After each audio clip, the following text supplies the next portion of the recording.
Terima kasih Bapak. Terima kasih Tuhan Yesus. Kami mau tangkap isi hati. Kami mau tangkap isi hati. Mungkin ini udah ribuan kali didengar. Tapi sekali lagi kami mau ambil Roh Kudus menyalakan dengan kuat di hati, di kepala kami ya Bapak, sehingga kami berjalan bukan cuma dengan kuasa tapi dengan kasih Tuhan. Kami gak akan jadi lelah Tuhan. Kami gak akan menyerah Bapak. Kami akan injak garis akhir bersama-sama dengan Engkau Tuhan. Terima kasih Bapak, terima kasih. Kami bersyukur Rabbi firman-Mu, segala kemuliaan hanya bagi Engkau, dalam nama Tuhan Yesus. Haleluya, amin, amin. Silakan duduk Bapak Ibu yang dikasihi Tuhan. Haleluya. Merdeka, merdeka. Nggak cocok saya jadi politikus. Merdeka. Oke, mencintai tanah air. Rabbi memberi tema mencintai tanah air ya. Bapak Ibu, nggak kebetulan memperhatikan. Merah ini bukan hanya melambangkan perang, tapi dengan jelas saya bilang, sekalipun dosa merah seperti mistik, tapi oleh darah anak domba dibuat putih seperti bulu domba. Nggak kebetulan Bapak Ibu, Indonesia, saya percaya semua bangsa-bangsa, tapi percayalah Indonesia juga menempati tempat yang sangat spesial di hati Tuhan. Apa kata Alkitab tentang Indonesia? Kita lihat ya, kita baca sama-sama. Saya baca ya, 1 Raja-Raja 9 ayat 26-28 kita akan lihat. Raja Salomo membuat juga kapal-kapal di Ezion Geber yang ada di dekat Elot, di tepi laut Teberau di tanah Edom. Dengan kapal-kapal itu Hiram mengirim anak buahnya, yaitu anak-anak kapal yang tahu tentang laut, menyertai anak buah Salomo. Mereka sampai ke Ofir, dan dari sana mereka mengambil 420 talenta emas yang mereka bawa pada Raja Salomo. Bapak Ibu yang dikasihi Tuhan, tentu ini nggak akan mungkin, saya nggak terlalu pintar ya, nggak terlalu pintar untuk menjelaskan runutan sebuah sejarah.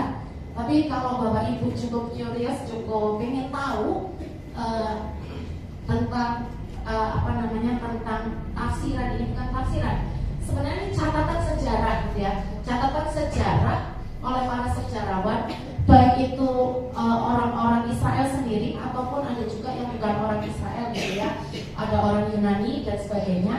Di situ dicatat ya, ada catatan. Nanti kalau Bapak Ibu nggak mau terlalu sulit, cari aja tentang Pak Bambang Mosena gitu ya. Beliau juga cukup fasih dalam menjelaskan tentang sejarah gitu. Ofir itu tuh kemungkinan besar gitu ya, kalau menilai dari kondisi saat itu, sejarah kuno saat itu, bangsa-bangsa saat itu, posisi peradaban saat itu, Ofir ini diduga bukan India, walaupun banyak orang kan berpikir katanya Pak Bambang Mosena dan kata YouTube yang lain awalnya banyak dipikir memang India.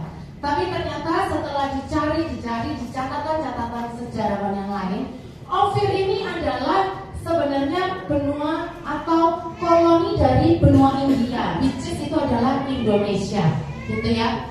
Dan di sana dikatakan diambil 420 talenta emas. Kenapa kok bukan India? Karena memang ternyata India itu tidak punya kapasitas, nggak punya sampai segini banyak talenta emas, gitu ya.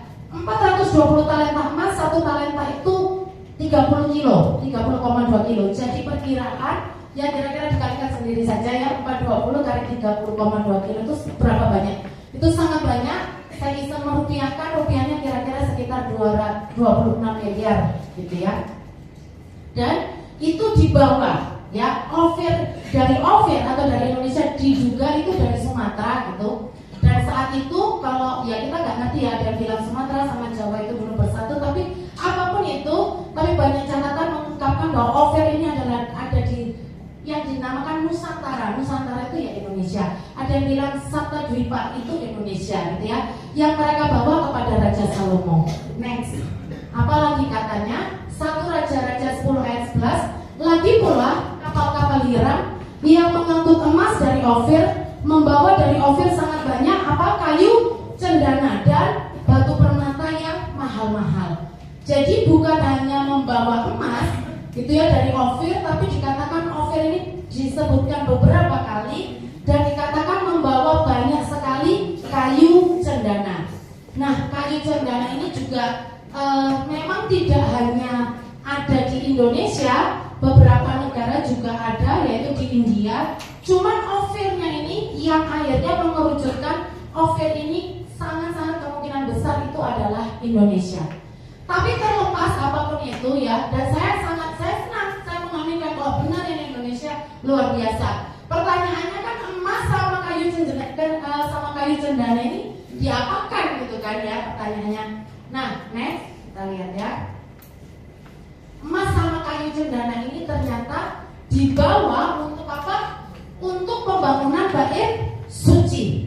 Emasnya itu dipakai untuk banyak hal lah ya, untuk melapisi dinding-dinding bagian dalam bait suci, untuk peralatan mulai dari bokor penyiraman itu buat nyuci daging yang mau dikorban, mau dibakar gitu ya sebagai korban bakaran. Terus macam-macam, ada dibilang sepit, ada dibilang kaki dian ya, dibilang kan kandil itu kan kaki dian, untuk kaki dian. Terus yang namanya kayu cendana tadi dipakai untuk apa? Dipakai untuk membatas antar setiap ruangan yang ada di bait suci. Sangat-sangat spesifik untuk pembangunan bait suci. Dan apa gini, walaupun saat itu Indonesia belum benar-benar, bahkan mungkin Injil belum sampai ke sana ya. Mungkin sebagian orang mungkin masih beragama Hindu karena koloninya India diduga seperti itu. Dan memang kan awalnya namanya Kerajaan Sriwijaya, Kerajaan Majapahit itu kan memang Hindu dan Buddha seperti itu. Hari itu meskipun mereka belum mengenal Yesus sebagai Tuhan dan Juru Selamat, mereka juga belum terlalu ngerti bangsa pilihan Tuhan yaitu Israel. Tapi apa yang ada di bangsa ini ternyata sudah diukirkan di negara pilihan Tuhan, di bangsa pilihan Tuhan yaitu Israel, menjadi bukan sembarang, bukan sekedar untuk istana raja, bukan sekedar untuk rumah penduduk, tapi untuk tempat kediaman Allah. Jadi ketika itu semua diinvestasikan untuk sebuah tempat kediaman Allah, kita tidak heran ketika kita melihat, yuk kita lihat ayat berikutnya ya. Tadi kita sudah nyanyi, genapi Tuhan firman-Mu atas negeriku, ya Allahku curahkan kemuliaan-Mu. Kita rindu kemuliaan Tuhan dinyatakannya, kita lihat ya.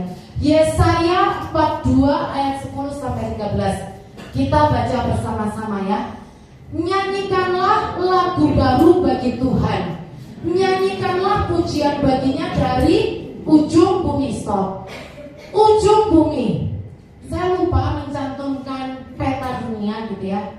Banyak hamba Tuhan bilang bahwa kenapa kok ini sepertinya merujuk ke Indonesia. Kalau Bapak Ibu nanti suka dengerin banyak lah kayaknya. Ada banyak sekali banyak yang Jeff Hammond, Pak Aruna, banyak lah gitu ya. Kenapa kok dibilang kemungkinan besar ujung bumi yang di sini yang dimaksud adalah Indonesia? Karena memang yang hari itu yang dimaksud dengan pusat kerajaan, pusat segala yang ada di bumi itu dikatakan, ada ayatnya saya nggak cantumkan, adalah Yerusalem. Dan kalau dibentangkan peta itu ya, dari barat sampai ke timur. Nah Bapak Ibu kalau lihat saya berarti dari barat sampai ke timur. Barat itu adalah negara-negara kayak Kanada, Amerika gitu ya, Venezuela, Brasil dan sebagainya. Timur itu adalah negara-negara Asia ya. Boleh dilihat sih, nanti buka sendiri ya di rumah. Dan memang Israel itu cukup ada di tengah-tengah. Yerusalem itu ada di tengah, Israel itu ada di tengah-tengah.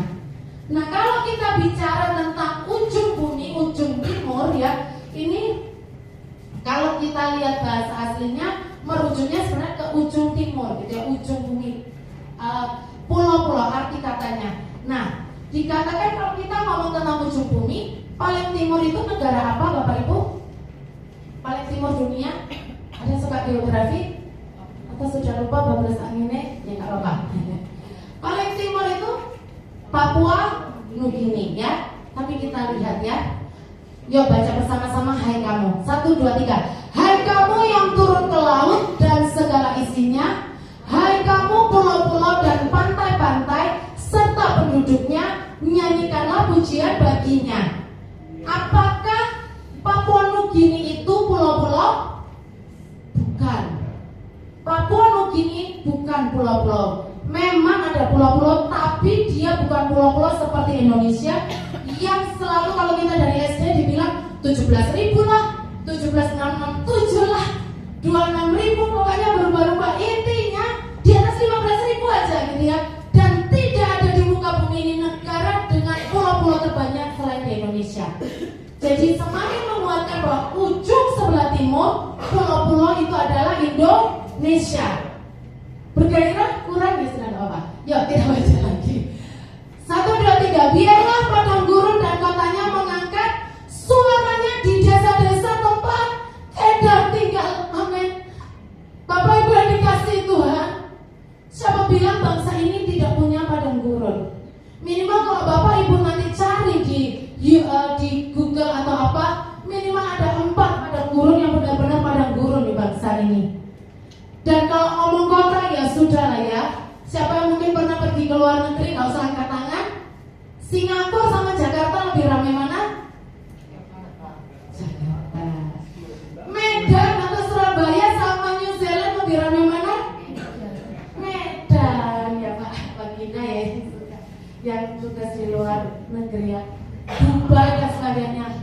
Kota-kota, kalau ngomong kota ya sudahlah. Indonesia ada ujung bumi, ada laut, ada pulau-pulau, ada padang gurun, ada kota, dan ini yang kita nggak akan pernah bisa tukarkan.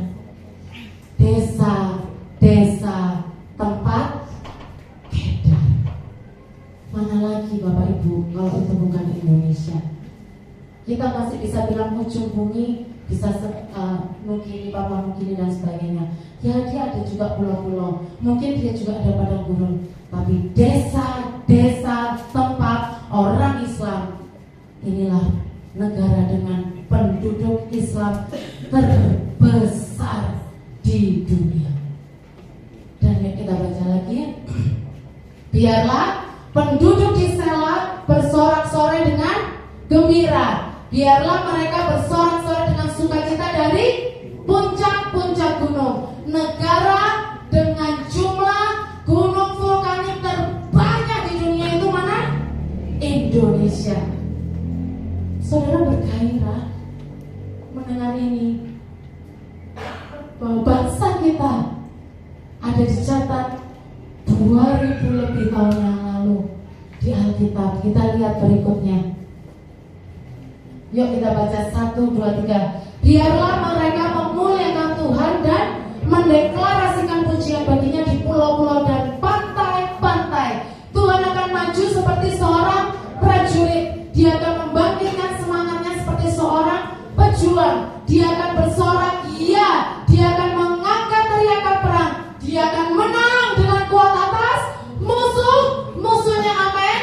Yuk kita lihat ya berikutnya. Nih, ini semakin harusnya ini membuat kita semakin bergairah ya harusnya. Yesaya 46 ayat 11 kita baca bersama-sama.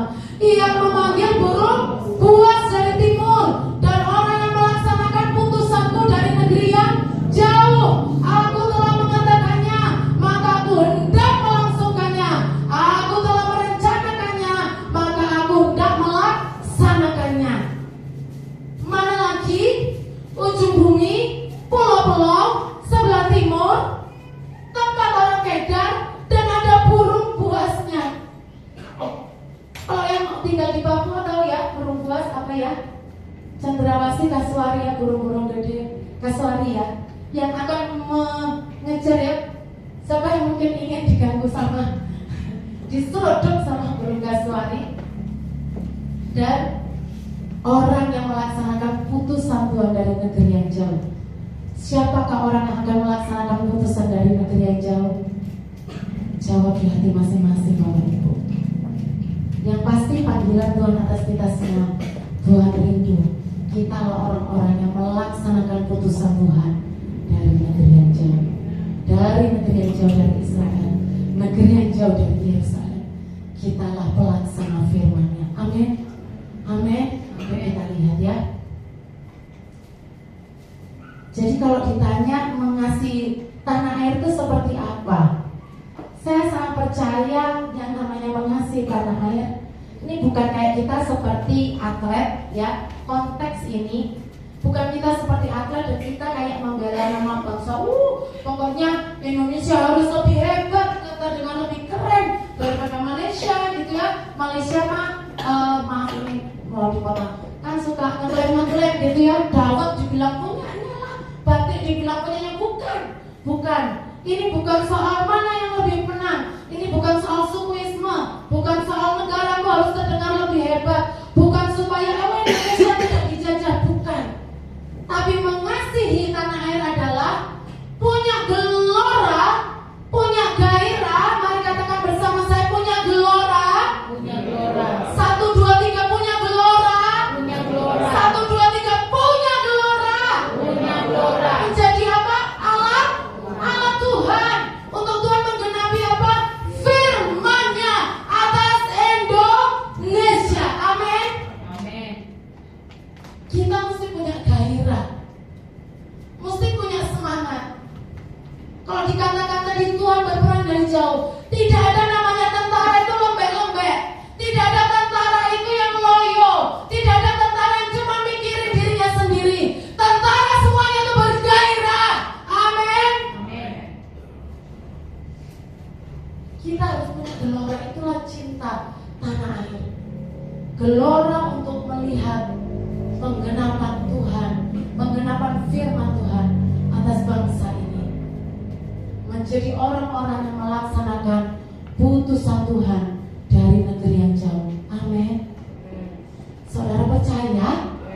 Atau kayak di awang-awang, ya sudah nggak apa-apa. Tapi ini firman, ini kenyataan. Percaya nggak percaya? Ini firman-Nya. Ya, next. Lalu apa kata firman Tuhan? Yesaya 14 ayat 23. Kita baca bersama-sama. Apakah aku berkenan kepada kematian orang fasik?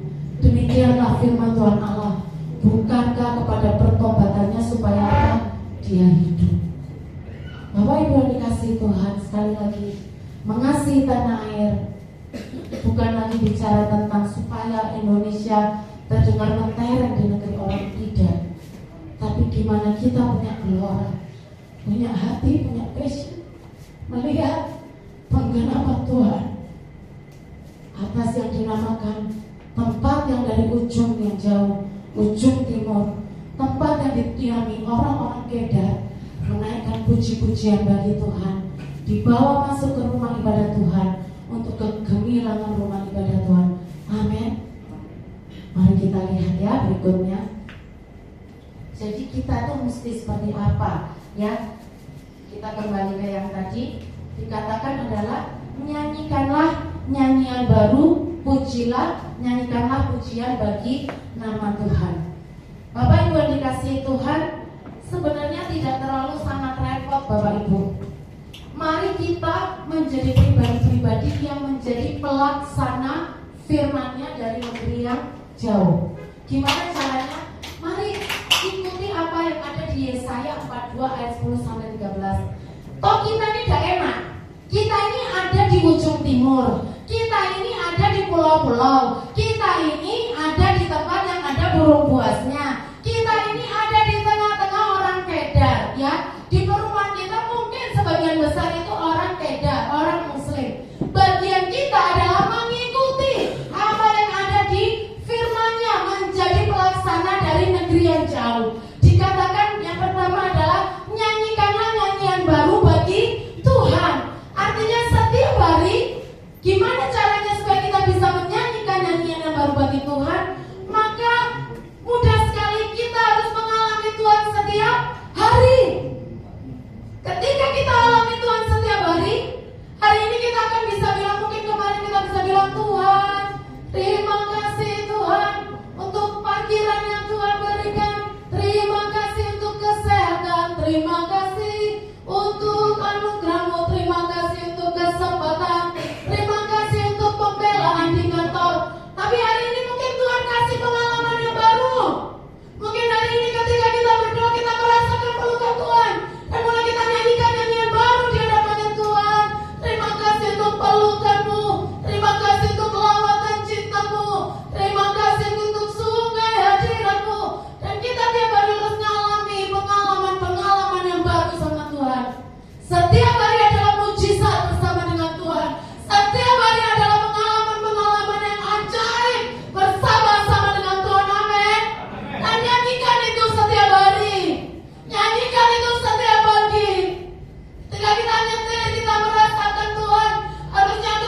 cuma cari suara dari mulut, tapi benar-benar suara dari mulut yang terekspresikan dari hati. Nyanyikan nyanyian-nyanyian baru bagi Tuhan. Berikutnya dikatakan apa? Mengangkat suaranya di desa-desa tempat apa? Kedar tinggal, bersorak-sorai dengan gembira. Bapak Ibu yang dikasih Tuhan, bersorak-sorai itu seperti apa sih? Tuhan itu baik. Bersorak-sorai itu gitu bukan? Bersorak-sorai itu kamu harus percaya sama Yesus gitu bukan? Bersorak-sorai itu berteriak. Bahasa Inggrisnya ini sebenarnya shout, berteriak. Bersorak-sorai, makanya gak usah terintimidasi. Kalau kadang-kadang Bapak Ibu menyanyi, kok suaraku kenceng ya, gak usah terintimidasi, ada ayatnya. Bersorak-sorai dengan gembira. Kalau Bapak Ibu kok berdoa kekencengan, gak usah terintimidasi. Kenapa? Ada ayatnya. Dan mari mengangkat suara kita di desa-desa tempat siapa tinggal? Kedar. Amin. Amin. Amin. Amin. Mau mengerjakan? Yes. Yes, amin. Ketika kita keluar, mari serukan. Kamu harus percaya sama Yesus. Di dalam Yesus cuma Dia satu-satunya jalan keselamatan. Kamu mesti percaya sama Tuhan Yesus. Yesus mengasihimu. Mari pujikan, tinggikan namanya di desa-desa tempat orang Kedar tinggal. Amin. Amin. Jangan takut Bapak Ibu. Jangan takut. Waktu ini udah sangat singkat. Gak usah takut. Saya memang kenal nantulang saya pun pernah di penjara sih gara-gara begitu ya. Tapi ya sudah lah ya. Ya puji Tuhan kan kita gak ada yang di penjara juga kan. Itu bukan aku nakutin, tapi ya sudah lah ya. Kok habis ini juga Tuhan Yesus datang gitu kan. Saya punya kenalan juga di penjara, tapi nggak lama sih ya. Kayaknya cuma 3 hari atau 2 hari terus lepas kok. Gara-gara nginjil. Tapi inilah waktunya Bapak Ibu. Yuk kita lihat lagi. Mendeklarasikan pujian baginya di mana? Pulau-pulau dan pantai-pantai. Kalau ngomong ini orang Amerika ya Bapak Ibu, atau orang Rusia, repot loh. Dia mesti pergi cari pulau Bapak Ibu. Tapi ini untungnya kita ada di mana? Indonesia. Ada di pulau mana kita? Jauh, enak tuh. Nanti kalau mungkin lagi jalan-jalan gitu ya, mungkin akhir tahun dibawa ke Pulau Madura misalnya, ke Sumenep, atau yang misalnya yang orang Batak ke Pulau Nias mungkin ya, Pak Eka di pulau. Apa bagian kita? Deklarasikan pujian baginya di pulau-pulau. Amin. Next. Semuanya kenapa ngomong tentang suaranya gak sih? Nyanyi itu bersuara. Angkat suara, apalagi itu suara. Deklarasi suara. Apalagi deklarasi itu nggak cuma kita bisa mendeklarasikan firman Tuhan. Firman Tuhan berkata apa? Jangan engkau lupa memperkatakan apa? Taurat Tuhan siang dan malam. Mari berani untuk terus memperkatakan. Tuhan adalah gembalaku, Tuhan adalah gembalamu juga. Di dalam Tuhan aku tidak akan kekurangan. Di dalam Tuhan engkau juga tidak akan kekurangan. Di dalam Tuhan aku selamat. Di dalam Tuhan Yesus engkau juga pasti selamat. Mari berani untuk mendeklarasikan. Terus minta hati Tuhan. Nah next ya, nanti kita kalau ngomong tentang hati Tuhan. Tapi kenapa kok semua kok banyak tentang suara ya? Aneh ya. Deklarasi, suruh suara-suara ya. Tadi kita disuruh minum suara-suara gitu ya. Kita disuruh bersorak-sorai, berteriak gitu ya. Terus kita disuruh nyanyi gitu. Kenapa? Bapak Ibu yang dulu sekolah SMA pasti tahu salah satu gelombang itu adalah suara. Gelombang adalah getaran yang merambat.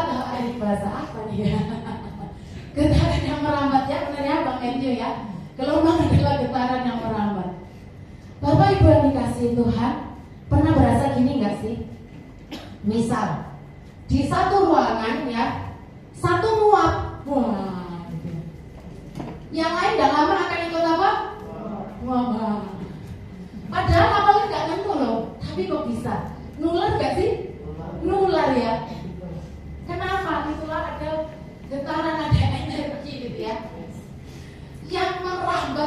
Jadi nggak usah ngomong ngantuk dong, ngantuk, nggak usah.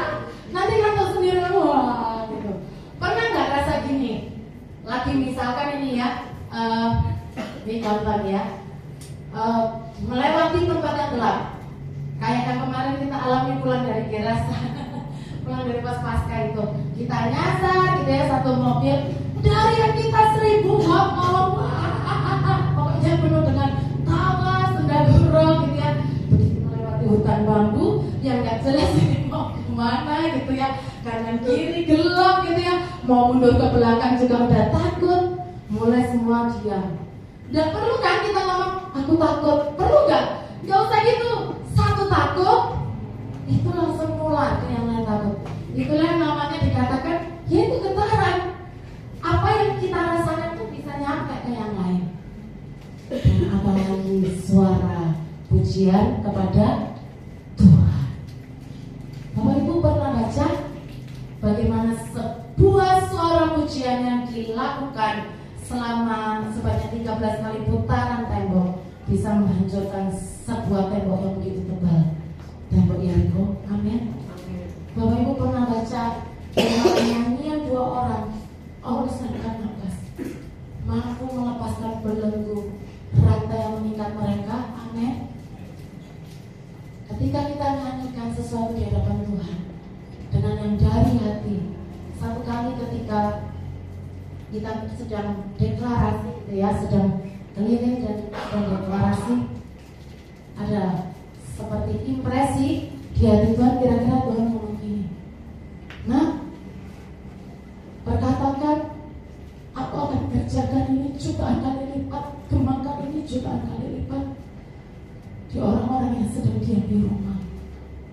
Bapak Ibu, bagian kita adalah deklarasi, bagian kita adalah menyanyi, bagian kita adalah bersorak-sorai untuk Tuhan, dan Tuhan yang akan mengerjakannya untuk menghancurkan tembok-tembok Yeriko. Tembok Yeriko bicara tentang tembok roh, tembok agamawi, tembok agama-agama palsu, tembok kesombongan, tembok keangkuhan, tembok yang dibangun untuk menentang pengenalan akan Tuhan. Tapi pujian yang kita naikkan, deklarasi yang kita naikkan, ternyata kata firman Tuhan berkata, cerita firman Tuhan berkata bahwa itu mampu membelenggu rantai-rantai orang-orang yang terpenjara, yang bahkan mungkin kita nggak bisa jangkau dengan keberadaan kita. Mungkin kita sangat terbatas, gerak langkah kita terbatas. Tapi percayalah, seperti Tuhan mampu memakai suara dari Paulus dan Barnabas untuk membuka rantai gembok yang membelenggu tangan dan kaki mereka. Seperti Tuhan sanggup merubah, memperbesar gema dari gelombang, dari suara nyanyian, dari suara pujian yang dinaikkan di hadapan Tuhan untuk meruntuhkan tembok Yeriko. Maka Tuhan juga sanggup melipat kali gandakan apa yang kita naikkan di hadapan Tuhan untuk sampai di hati setiap jiwa, melawat di setiap jiwa. Amin. Amin. Saudara bergairah mau mengerjakan. Amin. Amin. Yes, amin. Kita lihat ya berikutnya. Terus dikatakan Matius 24 ayat 27 kita baca. Sebab sama seperti kilat memancar dari sebelah timur dan melontarkan cahayanya sampai ke barat, demikian pula lah kelak kedatangan Anak Manusia. Bapak Ibu yang dikasihi Tuhan, kilat ini bahasanya bukan cuma sekedar kilat glodok, tapi ini kilat bicara tentang terang yang begitu besar. Amin. Jadi kita ini Bapak Ibu akan memancar dari sebelah timur, melontarkan cahayanya sampai ke barat. Amin. Bagian kita bukan cuma di Indonesia. Mari punya iman, mari punya pengharapan, mari bangkitkan imanmu, minta sama Tuhan.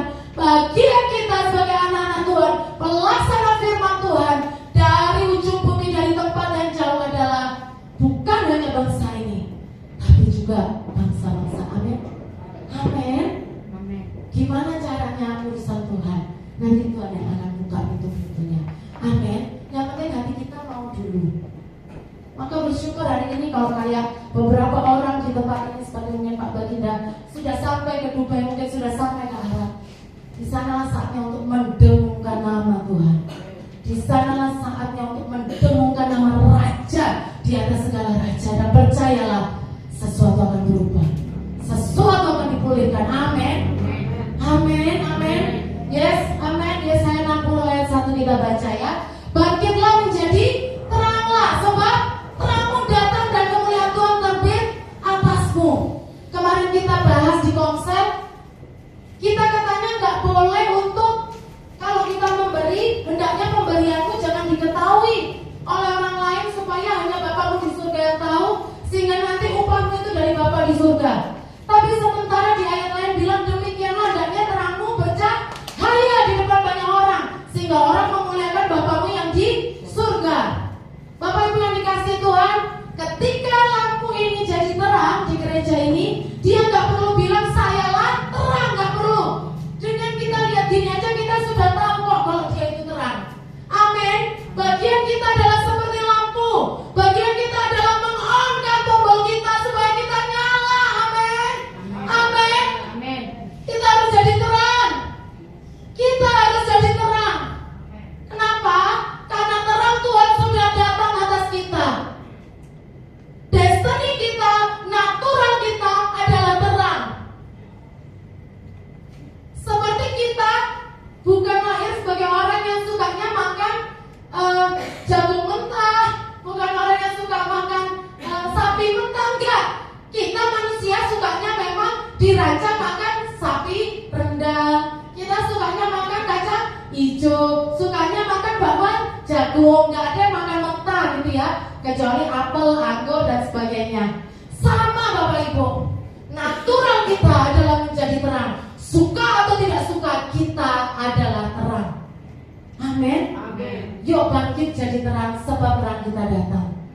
Bapak Ibu, saya sungguh berharap ketika ayat-ayat ini dibagikan, ada sesuatu yang membuka mata hati Bapak Ibu, bahwa ada sesuatu janji Tuhan untuk bangsa ini begitu besar. Dan Bapak Ibu sudah tidak waktunya untuk hidup buat diri sendiri. Sudah tidak waktunya untuk hidup hanya sekedar untuk keluarga Bapak Ibu. Tuhan merindukan Bapak Ibu menjadi pelaksana firman Tuhan dari ujung negeri, dari ujung bumi yang paling jauh. Amin. Amin. Bapak Ibu, kalau terang kita 1000 watt ditaruh di tempat yang begitu sempit cuma kamar, ada artinya nggak sih Bapak Ibu? Gak ada artinya. Terangnya Bapak Ibu itu 1000 watt. Mari lihat bahwa kapasitasnya kita semua bukan cuma tambah 3 kali 4, bukan. Kapasitas kita adalah orang-orang di luar sana Bapak Ibu. Amin. Amin. Mari bergairah. Mari bergairah. Tuhan udah kasih, sumber dayanya Tuhan udah kasih. Kita ini loh mau apa enggak? Next. Yesaya 60 ayat 3, ini janjinya jelas. Bangsa-bangsa berduyun-duyun datang pada terangmu, raja-raja pada cahaya terbit bagimu. Ayat 7, segala kambing domba kedar akan berhimpun kepadamu. Amin. Domba-domba jantan yang baik akan tersedia untuk ibadahmu. Amin.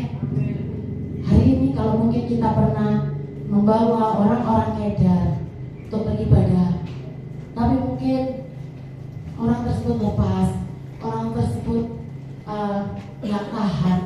Bapak Ibu, jangan menyerah, jangan menyerah, jangan menyerah. Janji Tuhan, satu kali mereka akan kembali, Bapak Ibu. Janji Tuhan. Buat Tuhan, Bapak Ibu, rumah ibadah yang penuh kekepilangan adalah rumah ibadah di mana domba-domba kedar itu berhimpun, Bapak Ibu. Ada ayatnya. Mari banyak gairah untuk terus kerjakan bagian kita, Bapak Ibu. Tuhan bisa pakai kok. Terlalu banyak orang yang bisa dipakai di luar sana. Bahkan tanpa kita nginjil, Tuhan bisa pakai. Tanpa kita doa, Bapak Ibu, Tuhan bisa pakai. Tuhan bisa lewat mimpi, lewat ketika mereka sembahyang, mereka ketemu Tuhan. Kalau Bapak Ibu tahu kisahnya, ada artis NAO ya, itu artis zaman dulu. Ketika dia melakukan ibadah wajibnya, tiba-tiba dia ketemu sama Tuhan Yesus gitu ya di tempat itu, Tuhan bisa pakai apa saja. Tapi kalau Tuhan mau pakai kita, bukanlah itu sebuah kehormatan. Amin. Amin. Yuk kita lihat berikut. Next. Bapak Ibu tahu kisah tentang Lot? Lot hanya peduli sama keselamatan dirinya. Ketika Tuhan mau menghancurkan kota Sodom dan Gomora, siapakah orang yang pertama kali dikasih tahu sama Tuhan? Abraham, bukan Lot. Yang tinggal di Sodom dan Gomora siapa? Lot. Aneh gak sih Bapak Ibu? Bapak Ibu, kita bisa lihat kenapa Tuhan kok seperti itu? Salahnya Lot apa? Masa cuma karena dia milih duluan tempat ya Tuhan, terus kamu kok pilih kasih sih Tuhan? Firman dengan jelas mencatat, ketika Abraham dikasih tahu sama Tuhan, Abraham langsung datang sama Tuhan dan mulai bersyafaat buat kota Sodom dan Gomora. Dia mulai tanya, dia mulai bilang sama Tuhan, Tuhan, masih bisa nggak sih kota itu diselamatkan? Tapi lihat Lot, ketika malaikat datang untuk ngasih tahu dia, apa yang dia lakukan? Dia hanya berpikir gimana caranya supaya keluarganya selamat. Dia tiap hari berinteraksi, tiap hari dia beli di pasar familinya di kota Sodom. Dia ketemu sama tetangganya, dia 17-an Agustus bersama dengan saudara-saudaranya di kota Sodom dan Gomora, tapi tidak ada kepedulian sama sekali di dalam hatinya. Yang dia pedulikan adalah yang penting istriku, anakku dan mantuku semuanya selamat. Itu aja. Hanya itu yang dia pikirkan. Dan dia gak peduli mau nanti kota ini hancur atau apa, terserah. Yang dia peduli adalah saya udah banyak kekayaan di sini, gimana caranya? Kasih saya waktu dong untuk saya boleh memanggil Lalamove untuk bisa pindah. Itu yang dipikirkan Lot. Sebatas itu Bapak Ibu. Dan ujungnya kota ini tetap dihancurkan. Karena bahkan apa? Karena bahkan orang yang tinggal di situ tidak punya hati buat berdoa. Gak punya hati buat berdoa buat teman-temannya. Gak ada hati buat berdoa buat kotanya. Dan kita lihat Esther. Saat itu ada aturan semua orang harus sembah Perdana Menteri Haman. Omnya Esther gak mau nyembah. Hamannya marah, egonya naik ke ujung bumi. Dia bilang semua orang Yahudi dimusnahkan, sampaikan tuh ke semua kota-kota di Persia. Gak ada yang tersembunyi. Dan Esther gak ngerti itu. Kenapa? Dia nyaman di sana Bapak Ibu. Dia gak dengar ada berita-berita seperti itu. Hanya tiba-tiba dayaknya bilang, kenapa Omu kok melolong-lolong di depan pintu gerbang? Dan Esther bilang, ini kasih jubah. Kata Mordekai, enggak, aku gak butuh jubah itu. Aku butuh kamu berjuang memperjuangkan bangsamu di hadapan raja. Apa jawaban Esther pertama kali? Itulah jawaban saya mungkin. Jawaban saya seringkali. Jawaban Esther apa? Aku udah lama gak ketemu sama raja. Kalau aku nanti gak pas waktunya momennya ketemu sama raja, aku bisa dibunuh. Kenapa? Bapak Ibu yang dikasih Tuhan, seringkali satu kok kita ini gak berani ambil resiko. Kita cari aman buat diri kita sendiri. Bapak Ibu yang dikasih Tuhan, meskipun awalnya tidak berani ambil resiko, tapi ujungnya Esther mengerjakan buat Tuhan, mengerjakan buat bangsanya.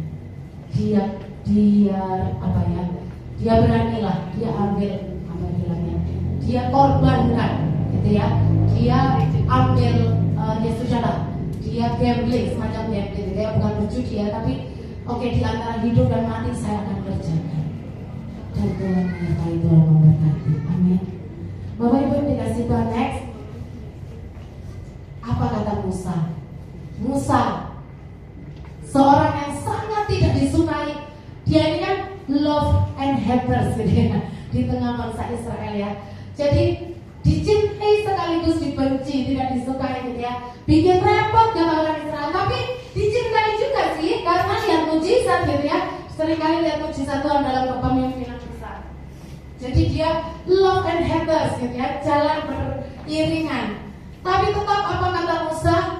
Ketika Tuhan mau menghancurkan bangsa Israel, aduh Tuhan, rasanya jauh sekali dari bisa punya hati seperti ini. Yuk kita baca Keluaran 32. Tetapi sekarang kiranya Engkau mengampuni dosa mereka itu, dan jika tidak, hapuskanlah kiranya namaku dari dalam kitab yang telah Kau tulis.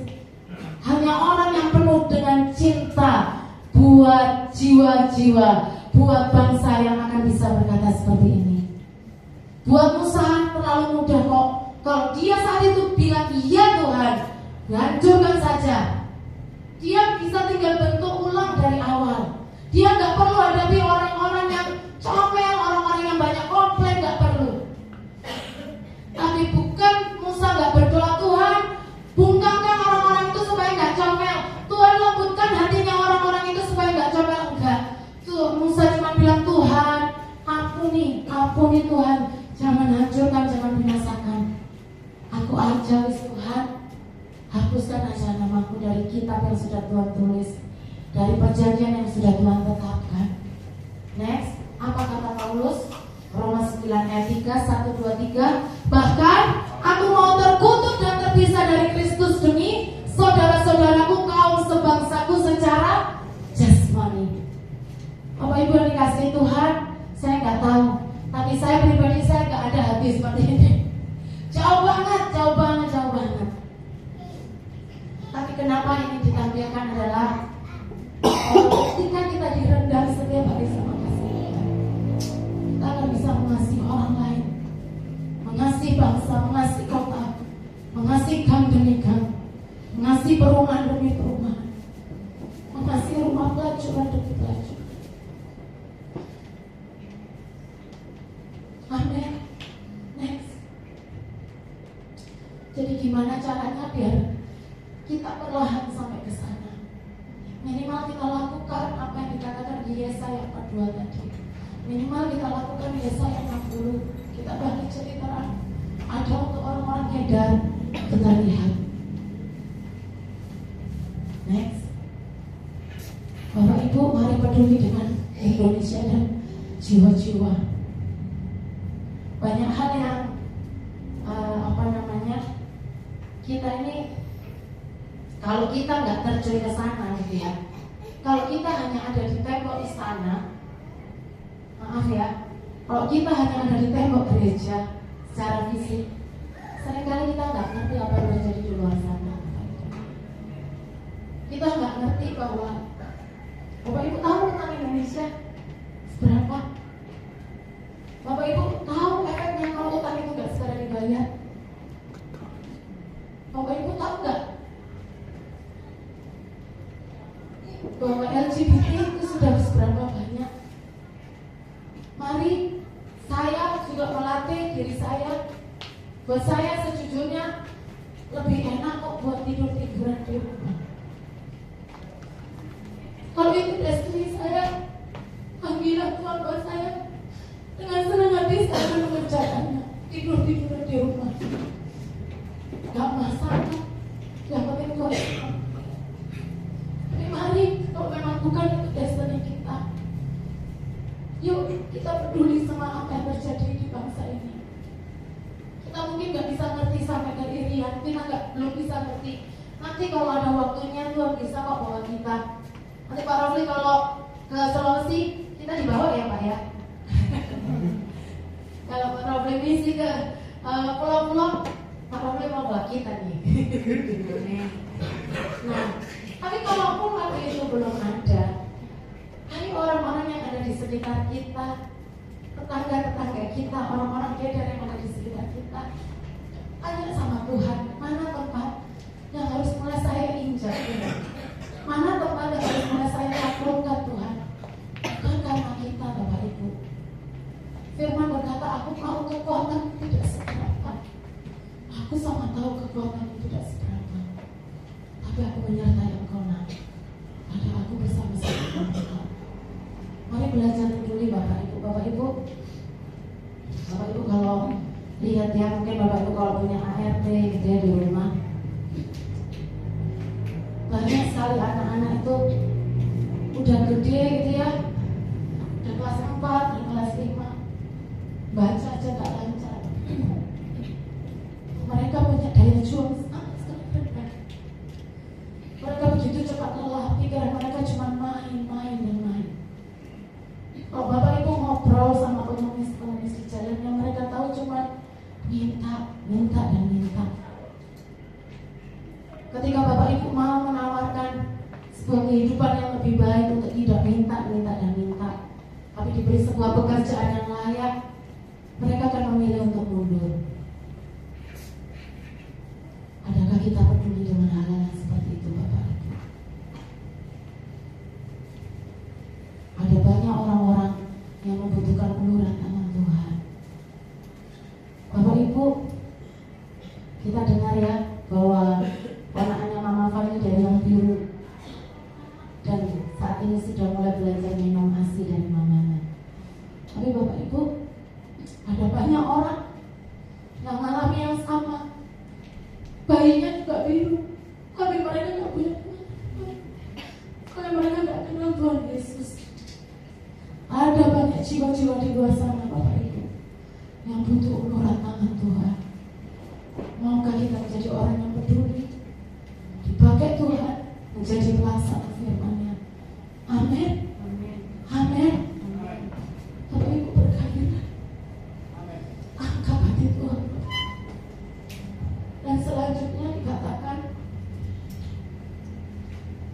berdoa dalam ketepatan dalam iman. Ayo kita ulang 1, 2, 3. Berdoa dalam ketepatan dalam iman. Ketika kita berdoa dalam ketepatan dalam iman, maka apa yang kita doakan tentang sebuah proyek, tentang sebuah pekerjaan Tuhan, itu bahkan gak perlu tunggu berhari-hari, Bapak Ibu. Mari buktikan, ketika kita berdoa dalam sebuah ketepatan, berdoa dalam iman, maka bahkan ketika hari ini Tuhan bilang, nah saatnya berdoa buat kita, dan kita berdoa, boom, itu langsung temboknya runtuh dan terjadi sesuatu. Mari alami itu Bapak Ibu. Rasakan pengalaman itu bersama dengan Tuhan. Satu kali berikutnya pemetaan rohani dan peperangan rohani. Terus belajar Bapak Ibu. Buat saya ini sangat penting. Saya sangat minim 0,001 pengetahuan dalam hal ini. Tapi saya mencari apa itu memetakan. Kita harus belajar apa sih kata firman. Karena pada dasarnya peperangan ini bukan lawan apa? Darah dan daging. Bukan. Ini lawan roh-roh jahat yang ada di udara. Jadi kita mesti ngerti siapa yang kita lawan. Oh, kita ngerti bahwa di sini roh agama palsunya kuat banget. Roh penyesatnya kuat banget. Mari kita perangi itu. Caranya gimana? Minta tuntunan Tuhan. Pemetaan rohani dan peperangan rohani. Dan ini penting Bapak Ibu yang terakhir, sering dihadik sama Mordekai. Ayo berdoa banyak dengan orang-orang model Abraham, Musa dan Paulus. Bersyukur kalau ada orang-orang yang menghati kita, mengingatkan kita. Ayo ini kayaknya sudah waktunya loh. Kita mesti ini lagi, ngerjain ini lagi. Bersyukur Bapak Ibu. Kalau ada orang-orang di sekitar kita yang seperti Mordekai, ada orang-orang seperti Abraham yang punya hati itu, yang punya perasaan dan hati Tuhan, seperti Musa, seperti Paulus, Bapak Ibu. Saya berusaha, mari juga berusaha untuk terus mengambil semua hal yang baik dari orang-orang seperti ini, Bapak Ibu. Tarik semua importasinya. Kenapa hari itu waktu Pak Joni Kelapong bilang siapa yang mau didoakan, saya langsung ke depan. Buat saya, ini orang sudah mau pergi ke NTT, Bapak Ibu. Dia bisa aja kok jadi ya apapun lah, dia bisa aja gak taat sama apa yang Tuhan bilang gitu ya. Tapi dia memilih untuk taat, dia pergi ke NTT, dia bikin sebuah sekolah dengan berbagai lika-likunya lah ya, tantangan dan sebagainya. Mungkin ada protes dari gereja-gereja atau apapun, dan dia memilih untuk tetap berangkat.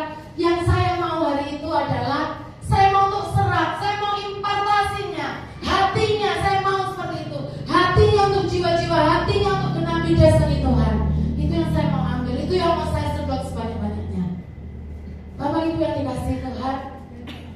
Pergaulan yang baik, pergaulan yang merusak kebiasaan yang baik, tapi pergaulan yang baik akan membangun karakter, akan membangun passion, gelora di hati kita. Amin. Dan semuanya ujungnya kuncinya adalah next, jadi sahabat dan hambanya Tuhan. Kita gak bisa kok dengan kekuatan kita sendiri. Gak mungkin Bapak Ibu. Mana bisa kita doa dengan ketepatan kalau kita gak jadi sahabat, belajar untuk jadi sahabat dan hambanya Tuhan. Kenapa Tuhan sampai ngomong duluan ke Abraham? Tuhan bilang, masa aku gak kasih tahu dia sih? Dia kan sahabat dan hambaku. Bapak Ibu yang dikasihi Tuhan, saya memang belum menjadi sahabatnya Tuhan, belum nyampe ke sana, masih jauh. Tapi mari kita berjuang aja Bapak Ibu, dekat sama Tuhan, pengejaran akan Tuhan.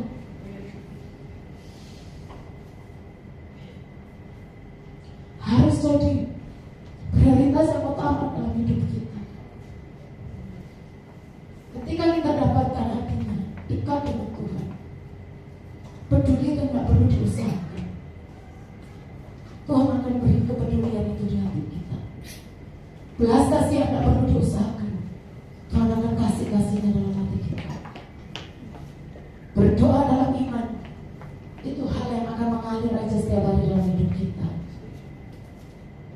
Mementang peperangan bukan kita lakukan dengan ketakutan, tapi kita lakukan dengan wibawa iman. Karena ada Tuhan yang bersama dengan kita. Amin. Amin Bapak Ibu. Bapak Ibu, yuk kita bangkit berdiri. Saya di sini firman Tuhan. Mari terus bergerak kerjakan apa yang jadi panggilan kita.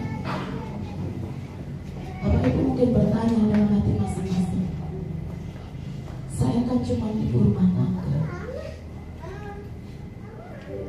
Bapak Ibu, Tuhan bisa pakai iya ya. Tuhan bisa pakai iya ya. Untuk membunuh barang. Tuhan bisa pakai siapapun. Bagian kita adalah berkata, aku mau Tuhan, aku mau. Dan semuanya kita lakukan. Jangan bingung Bapak Ibu, nanti Tuhan buka kok jalan demi jalan. Sampai untuk melangkah ke kanan dan ke kiri, Tuhan akan kasih tahu Bapak Ibu. Tuhan akan kasih tahu, kamu jalan di depan patung itu, kamu jalan ke kiri nak. Dan Tuhan gak cuma ngomong ke Bapak Ibu sendiri, Tuhan bicara juga ke rekanmu. Hari minta teman seperjuangan, teman yang satu hati, satu visi untuk kerjakan, dan semuanya untuk kemuliaan nama Tuhan.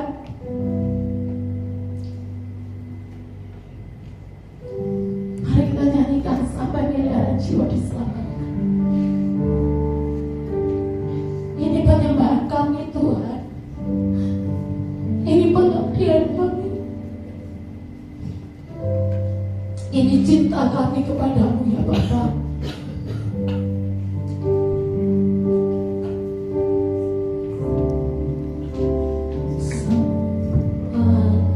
Miliaran jiwa diselamatkan sampai genap semua dan dituntaskan. Kami lakukan sebagai pengabdian, penyembahan dan cinta padamu Tuhan, sampai kami diangkat di awan-awan bersama jiwa-jiwa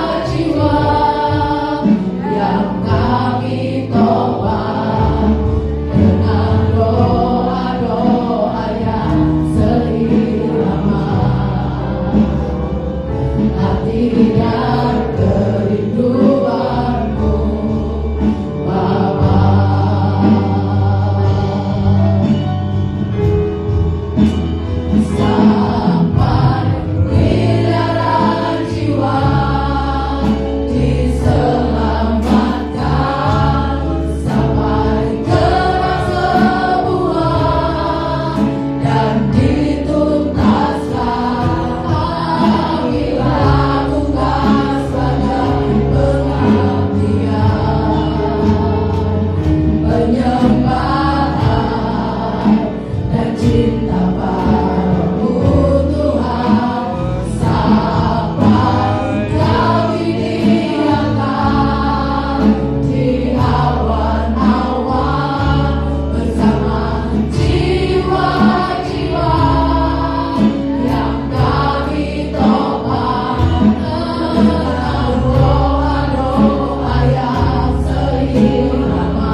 melihat Tuhan jiwa-jiwa dimenangkan. Kami rindu lihat lawatan Roh Allah. Kami rindu lihat lawatan Roh Kudus. Amin. Kiara dalam bayasa dalam bayase. Kiara dalam bayasa dalam bayasa dalam. Oh, kiara dalam bayasa dalam bayase. Oh, mari bawa nama orang-orang yang engkau doakan selama ini. Mari bawa setiap gang, mari bawa setiap jalan-jalan, mari bawa setiap rumah-rumah pelacuran, mari bawa setiap masjid-masjid. Kiara bawa takara dalam bayasa karabo, orang bata karana dalam bayase, orang bata karana bayasa karabo, kiara bayase. Oh, kiara bayasa, kiara bayasa karabayase. Oh, sampai miliaran jiwa. Kiara kami bersyukur kasih Tuhan semua. Tuhan itu apa?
Kiara jiwa di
Terima kasih Tuhan. Kami akan melihat Bapak. Kami akan melihat ya Bapak. Kami bukan cuma jadi penonton Tuhan. Kami bukan cuma ada di tembok istana ya Bapak.